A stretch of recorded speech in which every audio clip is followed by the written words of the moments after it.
السلام عليكم وعليكم السلام. أعوذ بالله من الشيطان الرجيم بسم الله الرحمن الرحيم والذين جاهدوا فينا لنهدينهم سبلنا وإن الله لمع المحسنين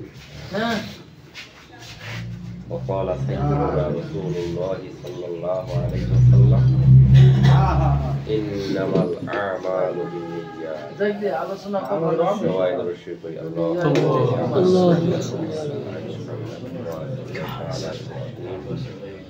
وعلى آل إبراهيم إنك حميد مجيد اللهم بارك على محمد كما باركت على إبراهيم وعلى آل إبراهيم إنك حميد مجيد.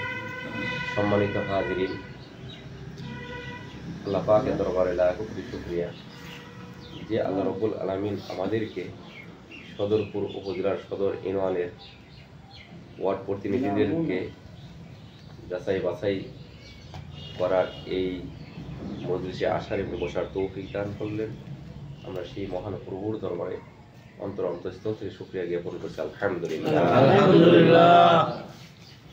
আল্লাহ রাব্বুল আলামিন আমাদেরকে বাস্তবে অনেক কিছু দেখাইছেন। কোরআন হাদিস আল্লাহ রাব্বুল আলামিন অনেক কিছু আমাদেরকে শোনার এবং জানার তৌফিক দিচ্ছেন। আমার আসলে আল্লাহ রাব্বুল আলামিনের এই আয়াতটা ব্যাখ্যা কোনোভাবেই বুঝে আসতেছিল না। কোরআন হাদিস অফিসে মিটিং আছে, না আসো এটা আমার মাইনা নিতে হবে, এটাই হলো বিধান। মিটিং চলতেছে। আল্লাহ রাব্বুল আলামিন একটা মানুষকে ছাত্র জীবনে চিন্তা ভাবনা করতাম যে আল্লাহ পাক মুহূর্তের মধ্যে বাদশাকে ফকির কেমনে বানায়, ফকিরকে কিভাবে বাদশা বানায়। কারণ আমার তখন চিন্তা ভাবনা ছিল যে একজন বাদশা যদি তার এই সবকিছু বিক্রি করেও খায় তাহলে তো অনেকদিন খাইতে পারে, তাহলে সে মুহূর্তের মধ্যে ফকির কিভাবে হবে। সম্মান দেওয়ার মালিক আল্লাহ, নেওয়ার মালিক আল্লাহ। একজন সম্মানী মানুষ তো সে হঠাৎ করে অপমানিত কিভাবে হবে, এটা আমার বুঝে আসতো না।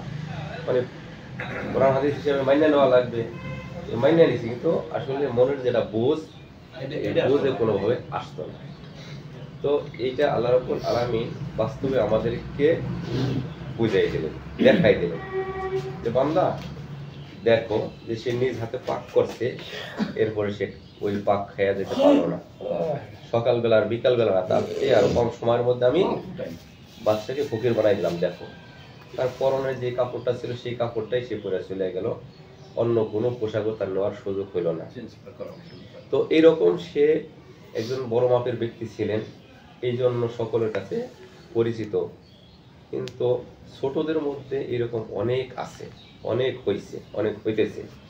আপনাদের এই জীবনে দেখছেন যে একসময় যারা নাকি তাদের কথায় মাটি কাঁপত, আজকে তারা রাস্তার ফকির হয়ে গেছে। আর যারা রাস্তার ফকির ছিল তাদের কথায় মাটি কাঁপে। তো আমাদের অনেক সময় হয়তো এটা বোঝে আসবে না, আসে না। আল্লাহ রাব্বুল আলামিন যে করতে পারেন, তিনার যা ইচ্ছা তাই করতে পারেন, এটা আমাদের সহজে দিলে বোঝে আসে না। হযরতে ইউসুফ আলাইহিস সালামের তালাক খোলার মতন কিন্তু একমাত্র আল্লাহ ছাড়া দ্বিতীয় কোনো ব্যক্তি ছিল না। সে যখন পূর্ণাঙ্গ ইয়াকিন নিয়ে 100% আল্লাহ পাকের উপর বিশ্বাস নিয়ে সে দরজার দিকে আগাইছে, আল্লাহ পাক তার দরজা খুলে দিছে, না আটকানো ছিল, খুলে দিছে। এখন সে যদি চাবির উপরেই ভরসা করত তাহলে এখন কি তার চাবির কোনো ব্যবস্থা ছিল? আল্লাহর উপর ভরসা ছিল, আল্লাহ পাক ব্যবস্থা করে দিয়েছে। সে একজন নবী, তাকে আল্লাহ পাক সাহায্য করতে পারে, এটা আমাদের সাধারণ ধারণা। আমার আপনার মতো একজন সাধারণ মানুষ, সাহাবায়ে কেরাম, হুসাইন আহমদ মাদানী রহমাতুল্লাহ আলাইহি, ওনাকেও যখন জেলে নিলেন, তো জেলে নেওয়ার পরে উনিও শুক্রবার দিন নামাজ পড়তে যাবে, জুম্মার নামাজ। তখন ব্রিটিশ সরকারের সময় জেলের ভিতরে এই জামে মসজিদ ছিল না, তো শুক্রবার দিন নামাজ পড়তে যাবে। এই অবস্থায় আল্লাহর বান্দা যখন আল্লাহ পাকের উপরে পূর্ণাঙ্গ ইয়াকিন নিয়ে সে নামাজের প্রস্তুতি নিয়ে গেটের দিকে রওনা দিছে, গেটের নিকটবর্তী হওয়ার পরেই 7.5 কেজি ওজনের তালাটা টাস করে ভেঙে জমিনে পড়ে গেছে। তো আমরাও যদি ওই রকম ইয়াকিন নিয়ে একমাত্র আল্লাহকে খুশি করার স্বার্থে, আল্লাহর জমিন আমি আল্লাহর বান্দা দিন প্রতিষ্ঠা করব, এই ব্যথা নিয়ে যদি কাজ করতে পারি, আল্লাহর কসম, আল্লাহ পাকের ওয়াদা যে আল্লাযীনা জাহাদু ফীনা লানাহদিয়ান্নাহুম সুবুলানা ওয়া ইন্নাল্লাহা লামাল মুহসিনিন। বান্দা তুমি যখন চেষ্টা কইরা তোমার চেষ্টাটা শেষ পর্যায়ে চলে যাবে, তারপরে আর তোমার চেষ্টা করার কোনো সুযোগ নাই। তোমার চেষ্টাটা যখন চূড়ান্ত পর্যায়ে যাবে, সুবুলানা আমি আল্লাহ তোমার জন্য রাস্তা খুলে দেব। তো এই জন্য আমাদের দেখবেন আল্লাহ রাব্বুল আলামিন শুধু চেষ্টা, আর করার দায়িত্ব কার? করার দায়িত্ব একমাত্র আল্লাহ রাব্বুল আলামিনের। তো এই জন্য আমাদের সামনে যেই কাজটা আসছে, এখানে আগে হলো এমপি মহোদয়কে আমাদের আসন থেকে কিভাবে তাকে বিজয় করা যায় 100% সেই চেষ্টা করা। 2 নম্বরে আমাদের ওয়ার্ড যে প্রতিনিধিদেরকে সিলেক্ট করা, সেটার জন্য হয়তো এইরকম হলে মনে হয় ভালো হবে। প্রত্যেকটা ইউনিয়নে তার দায়িত্বশীলের, প্রত্যেকটা ইউনিয়নের ওয়ার্ড দায়িত্বশীলের বাড়িতে বা যেই পজিশনে যেই স্পটে হলে ভালো হয়, সেই স্পটে একদিন কিছু খিচুড়ির ব্যবস্থা করে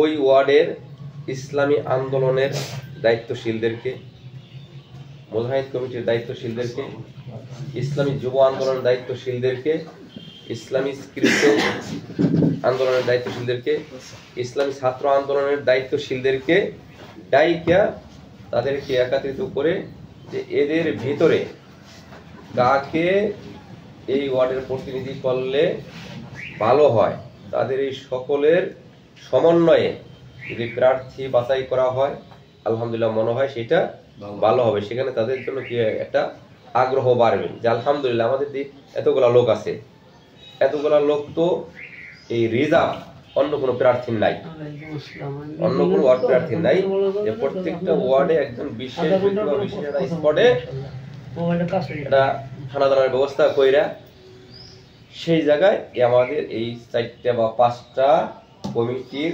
দায়িত্বশীলকে, কমপক্ষে কমিটিতে যাদের নাম আছে এই কমিটির নাম বলা ব্যক্তিদের উপস্থিত হতেই হবে ওই দিন। তো এদের সমন্বয়ে যদি আমরা প্রার্থীকে যাচাই বাছাই করি, তাদের থেকে নাম ওইটা আসে, হয়তো কারো কোনো ইস্কাল থাকবে না, বা এই রকমের যদি পরিবেশ ওখানে না থাকে যে আমাদের বাংলাদেশ থেকে একটু হইতে পারছে না, যে আমার ভাই কথা বলছে আলহামদুলিল্লাহ আমার কাছে অত্যন্ত ভালো লাগছে, অত্যন্ত ভালো লাগছে। সাদা সিধা কথা যে কমপক্ষে লাস্টে আমার একটা আপিল হারা কথা যে আমি একজন মুসলমান, মুসলমানি দল ছাড়া বিকল্প কোনো দলে যাওয়ার তো আমার কোনো সুযোগ নাই, যে আমার কমপক্ষে মুসলমানি দলের মধ্যে থাকতে হবে। আমি আর যেটাই চিন্তা ভাবনা করি, কমপক্ষে লাস্টে আমার মুসলমানি দল বাদ দিয়া যারা নাকি আল্লাহ পাকের বিরুদ্ধে, রসুলের বিরুদ্ধে অমুসলমান দলে চলে, সেখানে যাওয়ার আমার কোনো সুযোগ নাই। তো এই রকমের যারা আমাদের মুজাহিদ ভাই না, ইসলামী আন্দোলনের সাথে ওতপ্রোতভাবে জড়িত না, কমপক্ষে সে আমাদেরকে সমর্থন করে, ইসলামকে মহব্বত করে, ইসলামকে ভালোবাসে, এরকম একজন আদর্শবান চরিত্রবান মানুষ, যার দ্বারা সমাজের মানুষ শান্তি পাবে, সমাজকে সে কিছু দেওয়ার চেষ্টা করবে, সমাজ তার মুখী, সমাজ তাকে চায়, এরকম একজন ভালো মানুষ কমপক্ষে সেই ওয়ার্ড থেকে সেট করা। এই জন্য আমরা সেটা করব। আর আমরা আদর্শবান মানুষ, চরিত্রবান মানুষ এটা দাবি করি, মানুষও বলে, ওই সমস্ত প্রার্থীরাও কিন্তু কথা স্বীকার করে না আমাদের কাছে আমরা অনেক ভালো, কিন্তু এরপরে সাধারণ জনগণ, সাধারণ মানুষ আমাদেরকে ভোটটা কেন দেয় না? এই জায়গায় সমস্যাটা কোন জায়গায়? যে চুরি ডাকাতি খুন রাহাজানি বিভিন্ন নেশার সাথে জড়িত মানুষ তাদেরকে ভোটের ব্যাপারে গ্রহণ করে নেয়, এখানে একটাই কারণ, সেটা অন্য কোনো কারণ। সেই কারণটা হলো মানুষ বিশেষ করে বিপদে আপদে সমস্যার সময় যাকে পাশে পায় এই জিনিসটা বলতে পারে না। এই জন্য আমরা সামাজিক ভাবে কিছু কাজ করার চেষ্টা করি। এরকম কিছু কাজ আছে যেই কাজটা করতে আমার অর্থ খরচ হবে না, যেই কাজটা করতে আমার কোনো টাকা পয়সা খরচ হবে না, এরকমের কিছু কাজ করার চেষ্টা করি। মানুষের একটা বিপদের পাশে যে দাঁড়ায়, মানুষকে একজনের অসুস্থ হয়েছে, মানুষের রোগী হয়েছে, দৌড় দিয়ে হাসপাতালে দিয়ে তার দেখা করা, দুটা কথা বলা, একটা মানুষ অসুস্থ দৌড় দিয়ে তার বাড়িতে দিয়ে তার সাথে দেখা করা, একটা মানুষের দেখা গেছে যে যে কোনো একটা সমস্যার সম্মুখীন হয়েছে, সেখানে করতে না পারলেও কমপক্ষে তার সাথে দেখাটা করা, একটা মানুষ জেলে গেছে দৌড় দিয়ে তার সাথে 200 টাকা ভাড়া দিয়ে তার সাথে দেখা করা, তো এই যে যে নগদ কিছু ভালোবাসা, এই ভালোবাসাকে মানুষের বেশি প্রাধান্য দেয়। এই জন্য আমরা এই কাজগুলা করার চেষ্টা করি। এটা কিন্তু রাজনীতিবিদদের বিশাল একটা কৌশল, আর এই জায়গাটাই মানুষ দুর্বল। এই জন্য আমরা এই কাজগুলা করার জন্য চেষ্টা করি। আল্লাহ পাক হয়তো আমাদেরকে আগামী তৌফিক দিবেন ইনশাআল্লাহ। ওয়া আলহামদুলিল্লাহ।